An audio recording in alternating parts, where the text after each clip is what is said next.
Chapter 14 आग और पानी।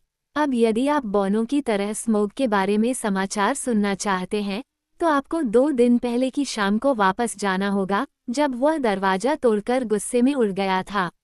झील शहर एस्गारोथ के लोग ज्यादातर घर के अंदर थे, क्योंकि हवा काली पूर्व दिशा से आ रही थी और ठंडी थी, लेकिन कुछ लोग घाटों पर टहल रहे थे और देख रहे थे, जैसा कि उन्हें करना पसंद था, आकाश में खुलते ही झील के चिकने धब्बों से चमकते सितारे। उनके शहर से लोनली माउंटेन ज्यादातर झील के दूर छोर पर कम ऊंचाई वाली पहाड़ियों से ढका हुआ था, एक दरार के माध्यम से जिसमें उत्तर से बहती नदी नीचे आती थी।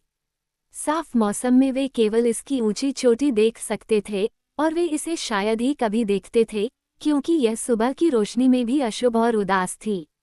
अब ये खो गया था और चला गया था, अंधेरे में धुंधला हो गया था। अचानक वह टिमटिमाकर वापस दिखाई देने लगा, एक क्षणिक चमक ने उसे छुआ और फिर लुप्त हो गई।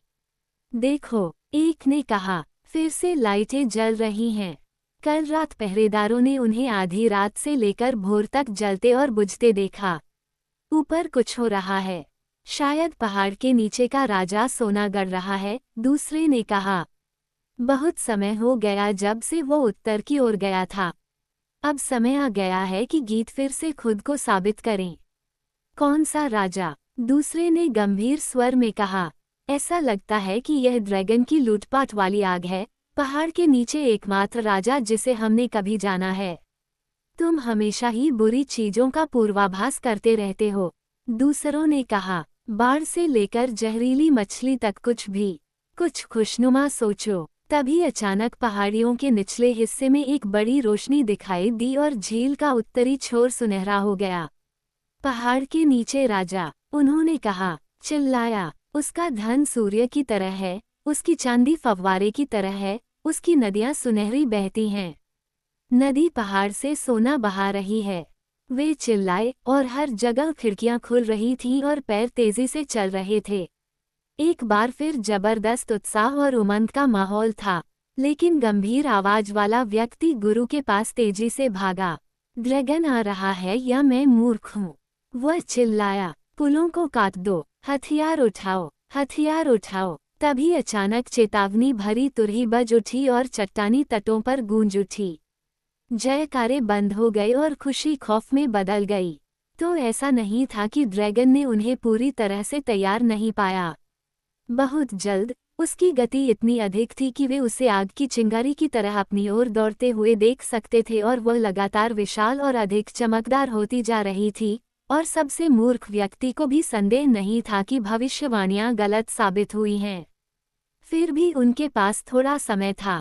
शहर का हर जहाज पानी से भरा हुआ था, हर योद्धा हथियारबंद था, हर तीर और भाला तैयार था, और भूमि तक जाने वाला पुल गिरा दिया गया और नष्ट कर दिया गया, इससे पहले कि स्मोक के भयानक आगमन की गर्जना तेज हो जाए और झील उसके पंखों की भयानक फड़फड़ाहट के नीचे आग की तरह लाल हो जाए। चीख पुकार और लोगों की चीख पुकार के बीच वह उनके ऊपर से आया, पुलों की ओर बढ़ा और विफल हो गया। पुल खत्म हो गया था और उसके दुश्मन गहरे पानी में एक द्वीप पर थे, बहुत गहरा, अंधेरा और ठंडा, जो उसे पसंद नहीं था। अगर वह उसमें डूब जाता तो भाप और भाप इतनी उठती कि सारी भूमि कई दिनों तक धुंध से ढक जाती, लेकिन झील उससे कहीं अधिक शक्तिशाली थी, वो उसे पार करने से पहले ही बुझा देती। दहाड़ता हुआ वह शहर के ऊपर से वापस लौटा। काले तीरों की बौछार उछली और उसके तराजू और रत्नों पर टूट पड़ी और खड़खड़ाने लगी, और उनकी बाण उसकी सांसों से जलती हुई और फुफकारती हुई झील में गिर पड़ी। उस रात के नज़ारे की बराबरी करने के लिए आपने कभी कोई आतिशबाजी की कल्पना नहीं की होगी। धनुष की टंकार और तुरही की तीखी आवाज से ड्रैगन का क्रोध चरम पर पहुंच गया, जब तक कि वह अंधा और पागल नहीं हो गया। कई युगों से किसी ने उससे युद्ध करने की हिम्मत नहीं की थी, और न ही अब कोई हिम्मत कर पाता, अगर वह गंभीर आवाज वाला आदमी, बार्ड उसका नाम था, न होता, जो तीरंदाजों का उत्साहवर्धन करते हुए इधर उधर भागता था और मास्टर से आग्रह करता था कि वे उन्हें आखिरी तीर तक लड़ने का आदेश दें। ड्रैगन के जबड़े से आग निकल रही थी। वो कुछ देर तक उनके ऊपर हवा में चक्कर लगाता रहा और पूरी झील को रोशन कर दिया, किनारे के पेड़ तांबे और खून की तरह चमक रहे थे और उनके पैरों के पास घने काले रंग की छायाएं उछल रही थीं। फिर वह तीरों के तूफान में सीधे नीचे की ओर झपटा, अपने क्रोध में लापरवाह, अपने दुश्मनों की ओर अपनी पपड़ीदार भुजाओं को मोड़ने की परवाह किए बिना केवल उनके शहर को जलाने की कोशिश में। जैसे ही वह नीचे गिरा, छप्पर की छतों और लकड़ी के बीम के सिरों से आग उछली और फिर से आगे निकल गया, हालांकि उसके आने से पहले सब कुछ पानी से भीग चुका था। एक बार फिर जहां भी चिंगारी दिखी, वहां 100 हाथों से पानी फेंका गया। ड्रैगन पीछे की ओर घूम गया।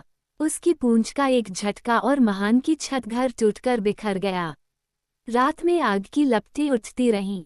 एक और झपट्टा, फिर एक और घर, फिर एक और आग लगी और गिर गई, और फिर भी कोई तीर स्मोग को नहीं रोक पाया या उसे दलदल से निकली एक मक्खी से ज्यादा नुकसान नहीं पहुंचा सका। हर तरफ से लोग पानी में कूद रहे थे। औरतें और बच्चे बाजार के तालाब में लदी नावों में ठूंस दिए जा रहे थे। हथियार फेंके जा रहे थे। वहां मातम और रोना धोना था, जहां अभी कुछ समय पहले बौनों के बारे में आने वाले उल्लास के पुराने गीत गाए गए थे। अब लोग उनके नाम को कोस रहे थे। मास्टर खुद अपनी बड़ी सोने की नाव की ओर मुड़ रहे थे, उम्मीद कर रहे थे कि वह इस उलझन में दूर जाकर खुद को बचा लेंगे। जल्द ही पूरा शहर वीरान हो जाएगा और झील की सतह तक जलकर राख हो जाएगा। ड्रैगन को यही उम्मीद थी। वे सभी नावों में सवार हो सकते थे, उसे इससे कोई फर्क नहीं पड़ता था। वहां वह उनका शिकार करके बढ़िया खेल खेल सकता था, या वे भूख से मरने तक रुक सकते थे। उन्हें जमीन पर पहुंचने की कोशिश करने दो और वह तैयार हो जाएगा। जल्दी वह सभी तटीय जंगलों को जला देगा और हर खेत और चरागाह को सुखा देगा। अभी वह शहर में शिकार करने के खेल का आनंद ले रहा था जितना उसने सालों से किसी और चीज का आनंद नहीं लिया था। लेकिन अभी भी तीरंदाजों की एक टोली थी जो जलते हुए घरों के बीच अपनी जगह पर डटी हुई थी। उनका कप्तान बार्ड था, जिसकी आवाज और चेहरा बहुत ही भयानक था। उसके दोस्तों ने उस पर बाढ़ और जहरीली मछलियों की भविष्यवाणी करने का आरोप लगाया था, हालांकि वे उसकी कीमत और साहस को जानते थे। वह डेल के भगवान गिरियन के लंबे वंश का वंशज था, जिसकी पत्नी और बच्चा बहुत पहले खंडहर से भागकर रनिंग नदी में चले गए थे। अब उसने एक बड़े युद्ध धनुष से तब तक तीर चलाया जब तक कि उसके एक को छोड़कर सभी तीर खत्म नहीं हो गए। लपटें उसके पास थीं, उसके साथी उसे छोड़कर जा रहे थे। उसने आखिरी बार अपना धनुष झुकाया। अचानक अंधेरे से कुछ उड़ता हुआ उसके कंधे पर आया। वह चौंका, लेकिन ये सिर्फ एक बूढ़ा त्रश था। वह निडर होकर उसके कान के पास बैठ गया और उसे खबर देने लगा। उसे आश्चर्य हुआ कि वह उसकी भाषा समझ सकता है, क्योंकि वह डेल की जाति का था। रुको, रुको, उसने उससे कहा, चांद उग रहा है। जब वह उड़कर तुम्हारे ऊपर मुड़ेगा तो उसके बाएं सीने के खोखले हिस्से को देखो। और जब बार्ड आश्चर्य में रुका तो उसने उसे पहाड़ पर होने वाली खबरों और जो कुछ उसने सुना था उसके बारे में बताया। फिर बार्ड ने अपने धनुष की डोरी कान पर खींची। ड्रैगन वापस चक्कर लगा रहा था, नीचे उड़ रहा था, और जैसे ही वह आया, चांद पूर्वी तट से ऊपर उठ गया और उसके बड़े पंखों को चांदी की तरह चमका दिया। तीर, धनुर्धारी ने कहा, काला तीर, मैंने तुम्हें आखिरी तक बचाया है। तुमने मुझे कभी निराश नहीं किया और हमेशा मैंने तुम्हें बचाया है। मैंने तुम्हें अपने पिता से पाया था, और वह पुराने समय से है। यदि आप कभी पहाड़ के नीचे सच्चे राजा के फौज से आए हैं, तो अभी जाओ और अच्छी तरह से गति करो। ड्रैगन एक बार फिर पहले से भी ज्यादा नीचे झपटा, और जैसे ही वह मुड़ा और गोता लगाया, उसका पेट चांद में चमकती हुई रत्नों की आग से चमक उठा, लेकिन एक जगह नहीं। विशाल धनुष ने टंकार की। काला तीर सीधे डोरी से निकलकर सीधे बाएं सीने के पास के गड्ढे में चला गया, जहां आगे का पैर फैला हुआ था। उसमें कांटे, डंडे और पंख लगे और वह गायब हो गया। उसकी उड़ान इतनी भयंकर थी, एक ऐसी चीख के साथ जिसने लोगों को बहरा कर दिया, पेड़ों को गिरा दिया और पत्थरों को चीर दिया। स्मोग ने हवा में गोली चलाई, पलटा और खंडहर में ऊंचे से नीचे गिरा। वह शहर पर गिर पड़ा। उसकी आखिरी पीड़ा ने उसे चिंगारी और गलियां बना दिया। झील में गर्जना हुई। अचानक चांद के नीचे अंधेरे में एक विशाल भाप उछली, जो सफ़ेद थी। एक फुफकार, एक तेज चक्कर और फिर सन्नाटा। और यह स्मोग और एस्गारोथ का अंत था, लेकिन बाढ़ का नहीं। बढ़ता हुआ चांद ऊपर और ऊपर चढ़ता गया और हवा तेज और ठंडी होती गई। इसने सफ़ेद कोहरे को मुड़े हुए खंभों और तेज बादलों में बदल दिया और इसे पश्चिम की ओर उड़ा दिया, ताकि मिर्कवुड के सामने दलदलों पर फटे पुराने टुकड़ों में बिखर जाए। फिर झील की सतह पर कई नावें अंधेरे में बिखरी हुई दिखाई देने लगीं, और हवा के साथ एस्गार्थ के लोगों की आवाज़ें आ रही थीं, जो अपने खोए हुए शहर, सामान और बर्बाद घरों के लिए विलाप कर रहे थे। लेकिन उनके पास वास्तव में बहुत कुछ था जिसके लिए वे आभारी थे, अगर उन्होंने इसके बारे में सोचा होता। हालांकि यह उम्मीद करना मुश्किल था कि वे उस समय ऐसा करेंगे। शहर के 3/4 लोग कम से कम जिंदा बच गए थे। उनके जंगल और खेत और चरागाह और मवेशी और उनकी ज्यादातर नावें सुरक्षित रहीं, और ड्रैगन मर चुका था। इसका क्या मतलब था, उन्हें अभी तक समझ नहीं आया था। वे पश्चिमी तट पर शोकाकुल भीड़ के रूप में एकत्रित हुए, ठंडी हवा में कांपते हुए, और उनकी पहली शिकायत और गुस्सा मास्टर के खिलाफ था, जिन्होंने इतनी जल्दी शहर छोड़ दिया था, जबकि कुछ लोग अभी भी इसका बचाव करने के लिए तैयार थे। हो सकता है कि वह व्यवसाय के मामले में बहुत अच्छा हो, खास तौर पर अपने खुद के व्यवसाय के मामले में, कुछ लोग बड़बड़ाते हुए कहते थे, लेकिन जब कोई गंभीर घटना घटती है तो वह अच्छा नहीं रहता। और उन्होंने बार्ड के साहस और उसके आखिरी शक्तिशाली शॉट की प्रशंसा की। अगर वह मारा न गया होता, वे सभी कहते, तो हम उसे राजा बना देते। गिरियन वंश का ड्रैगन शूटर बार्ड। अफसोस कि वह खो गया। और उनकी बातचीत के बीच ही एक लंबा चौड़ा व्यक्ति छाया से बाहर आया। वह पानी से भीगा हुआ था, उसके काले बाल उसके चेहरे और कंधों पर गीले लटक रहे थे, और उसकी आंखों में एक भयंकर चमक थी। बार्ड खोया नहीं है, वह चिल्लाया। जब दुश्मन मारा गया था, तब वह एस्गारोथ से गोता लगा रहा था। मैं गिरियन वंश का बार्ड हूँ, मैं ड्रैगन का वध करने वाला हूँ। राजा बार्ड, राजा बार्ड, वे चिल्लाए, लेकिन मास्टर ने अपने दांत पीस लिए। गिरियन डेल का स्वामी था, एस्गारोथ का राजा नहीं, उसने कहा। झील नगर में हमने हमेशा बूढ़े और बुद्धिमान लोगों में से स्वामी चुने हैं, और केवल लड़ाकू लोगों के शासन को सहन नहीं किया है। राजा बार्ड को अपने राज्य में वापस जाने दो। डेल अब अपनी वीरता से मुक्त हो गया है, और कोई भी उसकी वापसी में बाधा नहीं डाल सकता। और जो कोई भी चाहे वह उसके साथ जा सकता है, अगर वे झील के हरे किनारों की तुलना में पहाड़ की छाया के नीचे ठंडे पत्थरों को पसंद करते हैं। बुद्धिमान यहाँ रहेंगे और हमारे शहर को फिर से बनाने की उम्मीद करेंगे, और समय के साथ फिर से इसकी शांति और समृद्धि का आनंद लेंगे। हम राजा बार्ड को पकड़ लेंगे। पास खड़े लोगों ने जवाब में चिल्लाया। हम बूढ़े लोगों और पैसे गिनने वालों से तंग आ चुके हैं। और दूर खड़े लोगों ने चिल्लाना शुरू कर दिया, धनुषधारी ऊपर जाओ और धनवान नीचे जाओ, जब तक कि शोर तट पर गूंज नहीं गया। मैं आखिरी व्यक्ति हूँ जो बार्ड द बोमन को कम आंकता हूँ, मास्टर ने सावधानी से कहा, क्योंकि बार्ड अब उसके पास ही खड़ा था। आज रात उसने हमारे शहर के उपकारकर्ताओं की सूची में एक प्रमुख स्थान अर्जित किया है, और वह कई अमर गीतों का हकदार है। लेकिन ही लोगों, ऐसा क्यों? और यहाँ मास्टर अपने पैरों पर खड़ा हुआ और बहुत ऊंची आवाज में और स्पष्ट रूप से बोला, तुम्हारा सारा दोष मुझ पर क्यों है? किस दोष के लिए मुझे पदच्युत किया जा रहा है? मैं पूछ सकता हूँ कि किसने ड्रैगन को उसकी नींद से जगाया? किसने हमसे भरपूर उपहार और भरपूर मदद प्राप्त की, और हमें यह विश्वास दिलाया कि पुराने गीत सच हो सकते हैं? किसने हमारे कोमल हृदय और हमारी सुखद कल्पनाओं से खेला? उन्होंने हमें पुरस्कृत करने के लिए किस तरह का सोना नदी में बहाया है? ड्रैगन, आग और बर्बादी। हम अपने नुकसान की भरपाई और अपनी विधवाओं और अनाथों के लिए सहायता किससे मांगें? जैसा कि आप देख रहे हैं, मास्टर को अपना पद यूं ही नहीं मिला था। उसके शब्दों का नतीजा ये हुआ कि कुछ समय के लिए लोगों ने नए राजा के बारे में सोचना ही भूल गए और अपने गुस्से को थोरिन और उसके साथियों की ओर मोड़ दिया।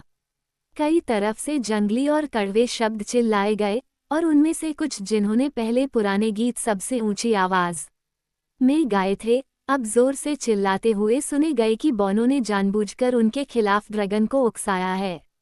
मूर्ख, बार्ड ने कहा, उन दुखी प्राणियों पर शब्दों और क्रोध को क्यों बर्बाद करना। निस्संदेह वे पहले आग में जलकर नष्ट हो गए, इससे पहले कि स्मोग हमारे पास आए। फिर जब वह बोल रहा था तो उसके दिल में पहाड़ के पौराणिक खजाने का विचार आया जो बिना किसी रक्षक या मालिक के पड़ा हुआ था, और वह अचानक चुप हो गया। उसने मास्टर के शब्दों के बारे में सोचा और डेल के बारे में सोचा, जिसे फिर से बनाया गया था और सोने की घंटियों से भरा गया था, अगर वह लोगों को ढूंढ पाता। आखिरकार उसने फिर कहा, गुरुजी, ये क्रोध भरे शब्दों का समय नहीं है, या परिवर्तन की भारी योजनाओं पर विचार करने का समय नहीं है। अभी काम करना है। मैं अभी भी आपकी सेवा करता हूँ, हालांकि कुछ समय बाद मैं आपके शब्दों के बारे में फिर से सोच सकता हूँ और किसी भी तरह से उत्तर की ओर जा सकता हूँ। मेरे पीछे आओगे। फिर वह शिविरों की व्यवस्था करने और बीमारों और घायलों की देखभाल में मदद करने के लिए आगे बढ़ा।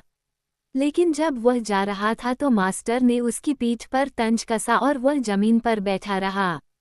वह बहुत सोचता था लेकिन बहुत कम बोलता था, जब तक कि वह लोगों को आग और भोजन लाने के लिए जोर से न बुला ले।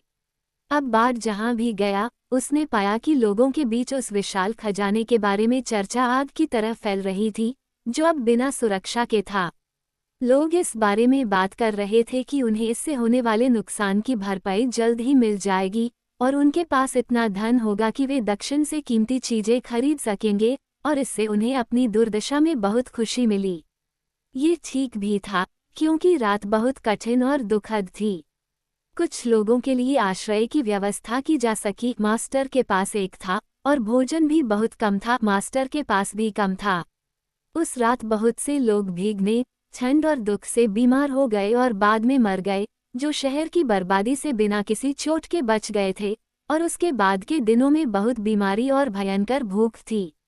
इस बीच बार्ड ने नेतृत्व संभाला और अपनी इच्छानुसार आदेश दिया, हालांकि हमेशा मास्टर के नाम पर, और उसके पास लोगों को नियंत्रित करने और उनकी सुरक्षा और आवास की तैयारियों को निर्देशित करने का कठिन काम था। शायद उनमें से अधिकांश लोग सर्दियों में मर गए होते, जो अब शरद ऋतु के बाद जल्दी आ गई थी, अगर मदद नहीं मिली होती। लेकिन मदद जल्दी आ गई, क्योंकि बार्ड ने तुरंत जंगल के कल्पित बौने के राजा से सहायता मांगने के लिए नदी के ऊपर जंगल में तेज दूत भेजे, और इन दूतों ने पहले से ही आगे बढ़ने वाले एक मेजबान को पाया था। हालांकि यह तब स्मॉग के पतन के बाद का तीसरा दिन था। एल्विन किंग को अपने दूतों और अपने लोगों से प्यार करने वाले पक्षियों से खबर मिली थी, और वह पहले से ही बहुत कुछ जानता था कि क्या हुआ था। ड्रैगन के विनाश की सीमाओं पर रहने वाले पंखों वाले सभी जीवों के बीच वास्तव में बहुत बड़ी हलचल थी। हवा चक्कर लगाने वाले झुंडों से भरी हुई थी, और उनके तेज तर्रार संदेशवाहक आकाश में इधर उधर उड़ रहे थे। जंगल की सीमाओं के ऊपर सीटी बज रही थी, रोना और पाइप बज रहा था। मिर्कवुड में दूर तक खबर फैल गई, स्मॉग मर चुका है। पत्तियां सरसराहट कर रही थीं और चौंके हुए कान उठे हुए थे।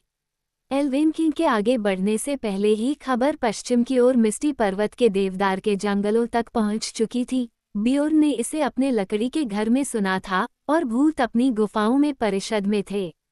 राजा ने कहा, मुझे डर है कि यह थोरिन ओकेनशील्ड के बारे में हमारी आखिरी सुनवाई होगी। अगर वह मेरा मेहमान बना रहता तो बेहतर होता। यह एक बुरी हवा है, उसने आगे कहा, जो किसी को भी अच्छा नहीं करती, क्योंकि वह भी थोर के धन की किंवदंती को नहीं भूला था। इसलिए बार्ड के दूतों ने उसे अब कई भलाधारियों और धनुर्धारियों के साथ मार्च करते हुए पाया, और कौवे उसके ऊपर घने रूप से इकट्ठे हुए थे, क्योंकि उन्हें लगा कि युद्ध फिर से जाग रहा है, जैसा कि उन इलाकों में लंबे समय से नहीं हुआ था। लेकिन जब राजा ने बार्ड की प्रार्थनाएं सुनी तो उसे दया आ गई, क्योंकि वो एक अच्छे और दयालु लोगों का स्वामी था। इसलिए उसने अपना अभियान, जो पहले सीधे पर्वत की ओर था, मुड़कर अब नदी के नीचे लॉन्ग लेक की ओर तेजी से बढ़ा दिया। उसके पास अपने मेजबान के लिए पर्याप्त नावें या बेड़ा नहीं था, और उन्हें पैदल ही धीमी गति से जाने के लिए मजबूर होना पड़ा, लेकिन उसने बहुत सारा माल पानी के रास्ते आगे भेज दिया। फिर भी एल्स हल्के फुल्के होते हैं, और हालांकि वे इन दिनों जंगल और झील के बीच की पैदल यात्राओं और खतरनाक जमीनों के ज्यादा आदी नहीं थे, फिर भी वे तेजी से आगे बढ़ रहे थे। ड्रैगन की मौत के 5 दिन बाद ही वे तट पर पहुंचे और शहर के खंडहरों को देखा। जैसा कि उम्मीद की जा सकती थी, उनका स्वागत अच्छा था और लोग और उनके मालिक एल्विन किंग की सहायता के बदले में भविष्य के लिए कोई भी सौदा करने के लिए तैयार थे। उनकी योजनाएं जल्दी ही बन गईं। महिलाओं और बच्चों, बूढ़ों और अयोग्य लोगों के साथ मास्टर पीछे रह गया और उसके साथ कुछ कारीगर और कई कुशल कल्पित बौने थे और वे पेड़ों को काटने और जंगल से भेजी गई लकड़ियां इकट्ठा करने में व्यस्त हो गए।